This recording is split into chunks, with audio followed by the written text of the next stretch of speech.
દરેક વિદ્યાર્થી મિત્રોનું યુનિક એકેડમીમાં હાર્દિક સ્વાગત છે. ફરીવાર આજે આપણે ક્વોન્ટિટી એપ્ટિટ્યૂડના અગાઉના વર્ષોમાં પૂછાયેલા ક્વેશ્ચનો છે. બરાબર, મેં સ્પેશિયલ વિડીયો અગાઉના વર્ષોમાં પૂછાયેલા ક્વેશ્ચન એટલા માટે બનાવ્યો છે કે જેથી કરીને દરેક સ્ટુડન્ટને ખ્યાલ આવે કે કેવા ટાઈપના ક્વેશ્ચનો લાસ્ટ યરમાં પૂછાયા છે અને આવનાર એક્ઝામમાં આપણે સો ટ્રીક અને મેથડથી એને સોલ્વ કરી શકીએ છીએ. કેમ કે ટ્રીક અને મેથડ બહુ મેટર કરે છે રિઝનિંગ અને ક્વોન્ટિટી એપ્ટિટ્યૂડમાં સોલ્યુશન માટે. તો એના માટે હવે આપણે જોઈશું કે અગાઉના વર્ષોમાં કેવા ટાઈપના ક્વેશ્ચનો પૂછાયા છે. બરાબર, અને આવનારી દરેક કોમ્પિટિટિવ એક્ઝામમાં તમારો આ ટોપિક સિલેબસમાં છે, દરેક એક્ઝામમાં છે અને એક પણ માર્ક્સ આપણે સ્કીપ નથી કરવાનું. આપણે શોર્ટ ટ્રીક અને શોર્ટ મેથડથી આટલો લોંગ ક્વેશ્ચનને પણ સોલ્વ કરી શકીએ છીએ. કેમ કે કેટલાક સ્ટુડન્ટ એક્ઝામના ટાઈમે શું થાય છે, જો પ્રેક્ટિસ નહીં હોય ને તો તમે ખાલી જરા ક્વેશ્ચન રીડ કરો ને બસ એટલામાં તમે કન્ફ્યુઝ થઈ જાઓ છો અને તમારી પાસે એટલો ટાઈમ જ નથી હોતો, બરાબર, કે આટલું લોંગ ક્વેશ્ચન રીડ કરો. તો આ ક્વેશ્ચનમાં આટલું લોંગ ક્વેશ્ચનમાં જ આટલી શોર્ટ મેથડ સમાયેલી હોય છે, પણ આ ક્યારે પોસિબલ હોય, તમે પ્રેક્ટિસ કરી હોય ને ત્યારે. આટલું લોંગ નથી, ઇઝી છે એકદમ, પણ આપણે પ્રેક્ટિસ બહુ મેટર કરે છે. તમે આવી રીતે સોલ્વ કરશો, ટ્રીક ખબર પડશે, જેથી કરીને તમે એક પણ માર્ક્સ પણ તમારું જશે નહીં. તો હવે આજે લાસ્ટ યરમાં અગાઉના વર્ષોમાં પૂછાયેલા જે ક્વેશ્ચન છે તેને હવે આપણે સોલ્વ કરશું અને આવનારી એક્ઝામમાં આપણે ગમે ત્યાંથી ક્વેશ્ચન પૂછે તો ટ્રીક વાઇઝ શોર્ટ મેથડથી કેવી રીતે ગણી શકાય એના આપણે સોલ્યુશન જોઈશું. બરાબર, સૌથી પહેલાં આપણે ક્વેશ્ચન સ્ટાર્ટ કરીએ. 50 વિદ્યાર્થીઓના વર્ગમાં વિદ્યાર્થીઓ સરેરાશ મેળવેલ માર્ક્સ 85 છે. શું કીધું અહીં આપણને કે 50 વિદ્યાર્થીઓના વર્ગમાં વિદ્યાર્થીઓએ સરેરાશ મેળવેલ માર્ક્સ 85 છે.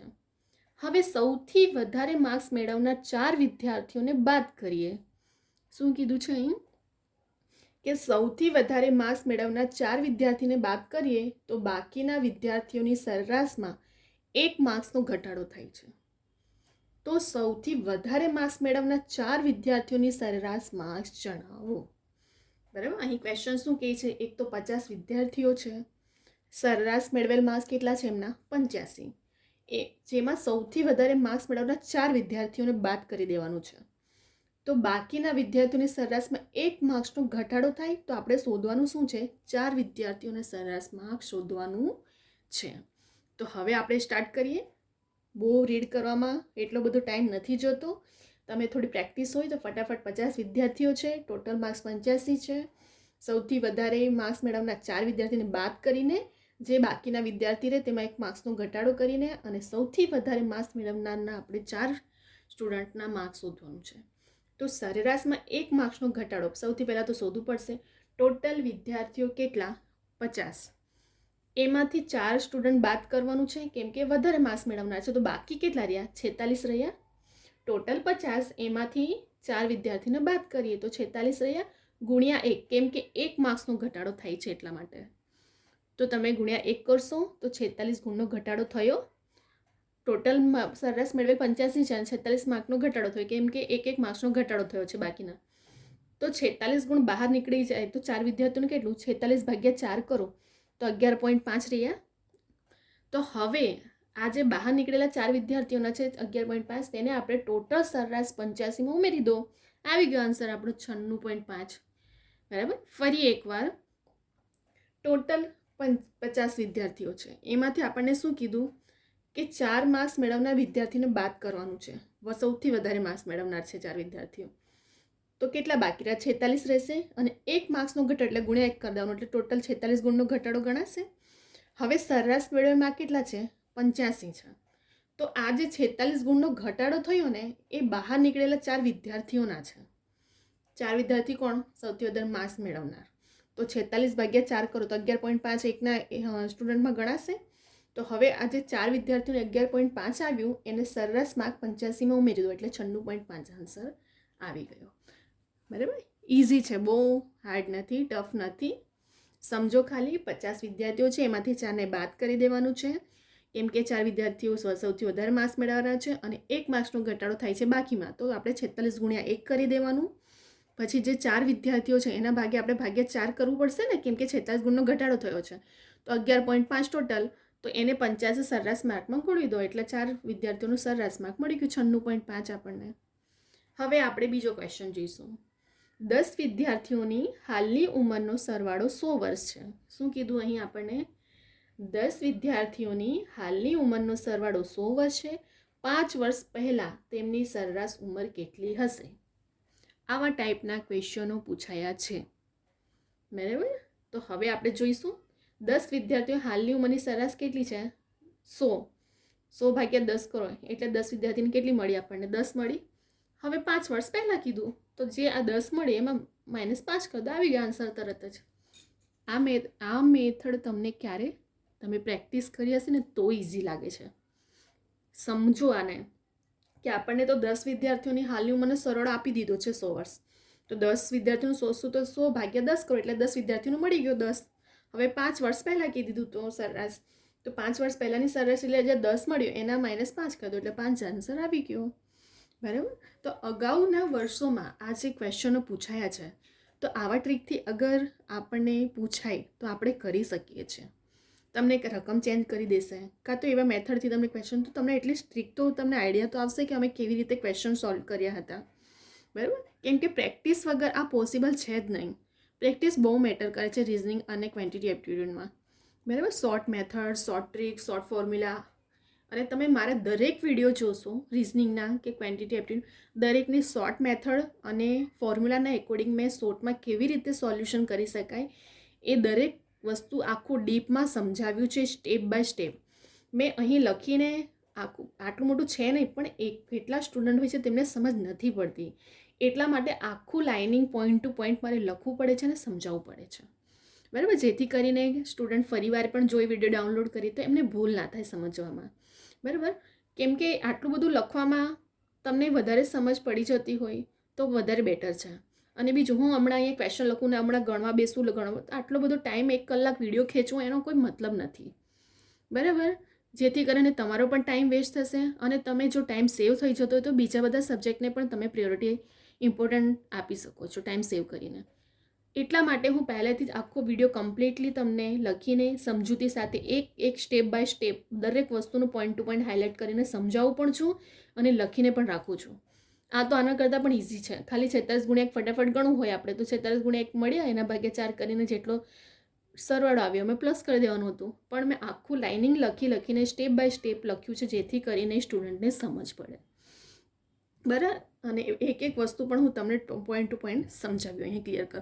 તમે મારા દરેક વિડીયો જુઓ રિઝનિંગના અને ક્વોન્ટિટી એપ્ટિટ્યૂડના. આપણે દરેક સિલેબસના એકોર્ડિંગ મારા જેટલા પણ વિડીયો છે એ દરેક આવનારી એક્ઝામ માટે યુઝફુલ છે. કેમ કે દરેક સિલેબસના એકોર્ડિંગ જ મેં વિડીયો બનાવી રહી છું જેથી કરીને સ્ટુડન્ટને યુઝફુલ રહે અને એ સારી મેથડથી શોર્ટ ટ્રીકથી કેવી રીતે સોલ્વ કરી શકાય અને મેરિટમાં આવી શકાય. દરેક મેટર પ્રમાણે તમને મેથડ પણ ખબર પડે.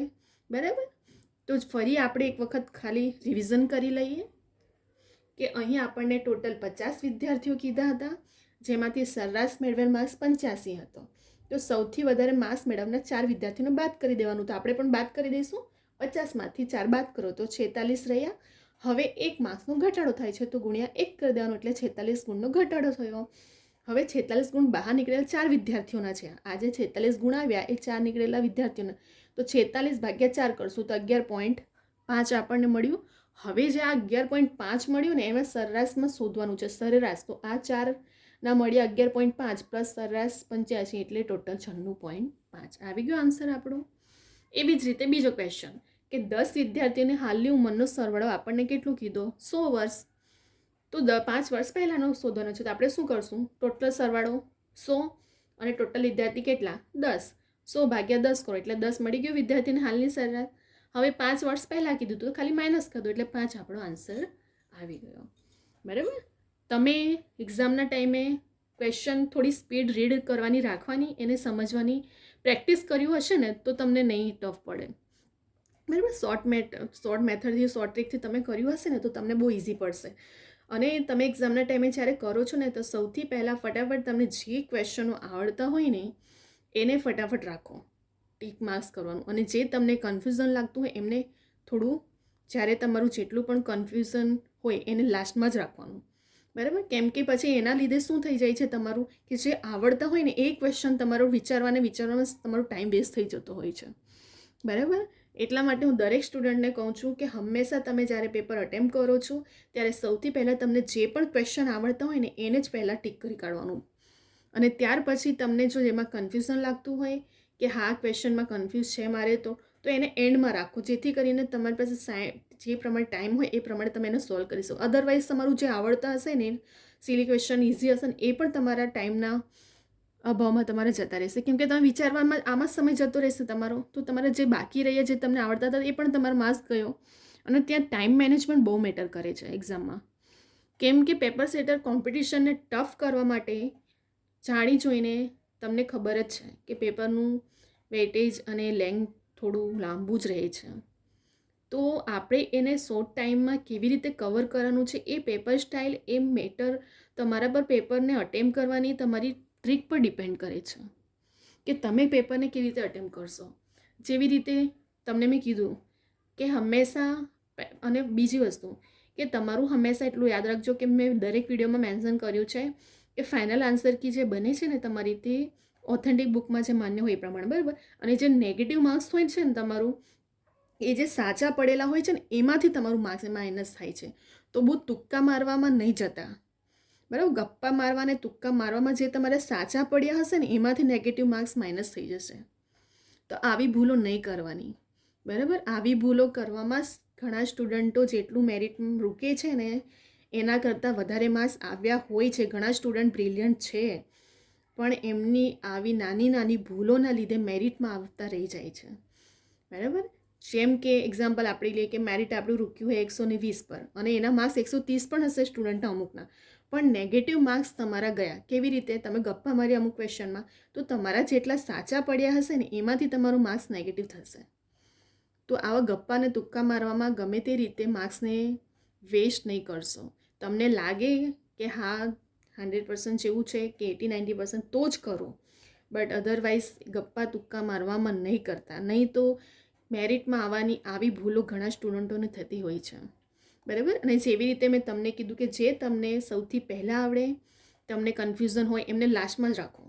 સૌથી પહેલાં જેટલા આવડતા હોય એ પેપરને અટેમ્પ કરો, ફટાફટ ક્વેશ્ચનો અટેમ્પ કરો એને. અને થોડી સ્પીડ તો રાખવાની જ છે તમારે, કેમ કે સ્પીડ નહીં હશે ને તો પેપર, કેમ કે રીઝનિંગ અને મેથના ક્વોન્ટિટી એપ્ટિટ્યૂડના ક્વેશ્ચન સોલ્વ કરવા માટે તો વિચારવા માટે ટાઈમ જોઈએ જ તમને, બરાબર. તો પછી ટાઈમ આટલો બધો જોઈએ તો પછી આપણે આટલું બધું માર્ક્સનું કવર કરવું છે તો ટાઈમ મેનેજમેન્ટ બહુ મેટર કરે છે પછી ત્યાં તમારો. અને એ ટાઈમ મેનેજમેન્ટ ક્યારે પોસિબલ થશે? જ્યારે તમને આવી ટ્રીકો ખબર હશે, બરાબર. તો જ્યાં સુધી હોય ટાઈમ મેનેજમેન્ટની પ્રમાણે સૌથી પહેલાં દરેક કોમ્પિટિશન મેં જે ટફ કરી રહ્યા છે એને આપણે કેવી રીતે અટેમ્પ કરવાનું છે, કેવી રીતે એને ફેસ કરવાનું છે, પેપરને કેવી રીતે આપણે અટેમ્પ કરવાનું છે, કેવી રીતે આપણે ટાઈમનું સેવિંગ કરવાનું છે, કેવી રીતે આપણે માર્ક્સને નેગેટિવ કરતાં રોકવાનું છે, આ બધી મેથડ અને ટ્રીક તમને તમારા પર ડિપેન્ડ છે, બરાબર. તો હવે આપણે એક પણ એવો વિડીયો પણ લઈને આવશું જેમાં દરેક એક્ઝામને કેવી રીતે, કેમ કે ઓલ સ્ટુડન્ટને થોડો ઘણો ખ્યાલ હોય છે પણ ન્યૂ સ્ટુડન્ટને નથી ખ્યાલ હોતો, બરાબર. તો કેવી રીતે પેપરને અટેમ્પ કરવાનું હોય છે શોર્ટ તમારો લિમિટ ટાઈમમાં, કેવી રીતે તમે ક્વેશ્ચનને કેવી રીતે સોલ્વ કરો છો, એ બધા માટે પણ હું એક વિડીયો બનાવીશ, બરાબર. તો હવે આપણે ક્વોન્ટિટી એપ્ટિટ્યૂડના અહીં આપણા 2 ક્વેશ્ચન સોલ્વ થઈ ગયા છે. અને જેવી રીતે મેં તમને દરેક વિડીયોમાં કીધું છે કે કવિતા યુનિક એકેડમી મારી ઇન્સ્ટાગ્રામની આઈડી છે, એમાં ઘરે દરેક સ્ટુડન્ટ્સને જે પણ ક્વેરી ક્વેશ્ચન હોય છે મને પૂછતા જ હોય છે અને આન્સર પણ મળતું જ હોય છે એમને, બરાબર. અને તમને આનો સ્ક્રીનશોટ લઈને વિડીયોને સેવ કરીને ડાઉનલોડ કરીને પણ જોઈ શકો છો, જાતે પણ સોલ્વ કરો. વિડીયો જોયા પછી જાતે પણ સોલ્વ કરો જેથી તમને રિવિઝનના ટાઈમે કે ટ્રીક યાદ આવે એક્ઝામમાં. અને આ અગાઉના વર્ષમાં પૂછાયેલા ક્વેશ્ચન છે બંને, બરાબર. તો તમે આને વિડીયોને સ્ક્રીનશોટ લઈ શકો છો, સેવ કરી શકો છો, જાતે પણ ગણો, રિવિઝન માટે રાખો. અને આ વિડીયો તમને ગમે તો લાઈક કરો, શેર કરો, કમેન્ટ કરો અને સબસ્ક્રાઈબ કરવાનું ભૂલતા નહીં. અને બીજું કે નોટિફિકેશન માટે બેલ આઇકન ઓન રાખો. કેટલા સ્ટુડન્ટને આ જ હોય છે, મને મેસેજમાં ઇન્સ્ટાગ્રામની આઈડી પૂછતા હોય કે મેમ આ વિડીયો લેક્ચર કે આ એક્ઝામના રિલેટેડ, તો મેં દરેક વિડીયોમાં બધાને સ્ટુડન્ટને કહું છું કે નોટિફિકેશન માટે બેલ આઇકન ઓન રાખો. દરેક એક્ઝામની અપડેટ તાત્કાલિક મળશે તમને. ફક્ત નોટિફિકેશન બેલ આઇકોન ઓન રાખવું પડશે સબસ્ક્રાઈબ કરીને, જેથી કરીને જે પણ એક્ઝામ આવનારી છે એની દરેક ઇન્ફોર્મેશન કે પછી મારા જેટલા પણ રેકોર્ડેડ લેક્ચર છે એ પણ તમને તાત્કાલિક મળશે. બરાબર. અને તમે દરેક મારા વિડીયો જુઓ, દરેક વિડીયો બધા આવનારી કોમ્પિટિટિવ એક્ઝામ માટેના જ છે, જેથી કરીને તમારું માસ કવર થાય, તમને શોર્ટ ટ્રિક મેથડ બધું ફોર્મ્યુલા, પછી ગુજરાતી ઇંગ્લિશ ગ્રામરના નિયમો, દરેકને શોર્ટ ટ્રિક પ્રમાણે કેવી રીતે એક્ઝામમાં કવર કરી શકાય. બરાબર. આખી શોર્ટ મેથડથી દરેક વિડીયોમાં મારા સમજાવ્યું છે મેં, નિયમો પ્રમાણે, ઓથેન્ટિક બુકના નિયમો પ્રમાણે બધું ક્લિયર છે. અને ડીપમાં એક એક પોઈન્ટ મેં હાઇલાઇટ પણ કર્યું છે. બરાબર. કેમ કે કેટલાક સ્ટુડન્ટને નથી ખબર હોતું, ફર્સ્ટ અટેમ્પ હોય છે એવી રીતે, એટલા માટે મારે દરેક પોઈન્ટ ટુ પોઈન્ટ બધી વસ્તુને હાઇલાઇટ કરવી પડે છે. તો હવે આપણે અહીં વિડીયોને સ્ટોપ કરી રહ્યા છે. હવે આપણે નેક્સ્ટ વિડીયો લઈને આવશું, જેમાં પણ અગાઉના વર્ષોમાં પૂછાયેલા ક્વેશ્ચનો જોઈશું. કેમ કે અગાઉના વર્ષોમાં જે પૂછાયેલા ક્વેશ્ચનને સોલ્વ કરશો ને, તમને મેથડ અને ટ્રીક, તમને આઈડિયા આવશે કે કેવી રીતના અને કેવા ટાઈપના ક્વેશ્ચનો પૂછાઈ શકે છે અને કેવી રીતે આપણે એને સોલ્વ કરી શકીએ છીએ શોર્ટ ટાઈમમાં. પછી જ્યારે તમે પ્રેક્ટિસ કરો ને, તો તમારે જાતે પણ ટાઈમ મેનેજમેન્ટ ઘરે પ્રેક્ટિસ કરતી વખતે થોડું ટાઈમને સ્પીડમાં કરવાની કોશિશ કરવાની.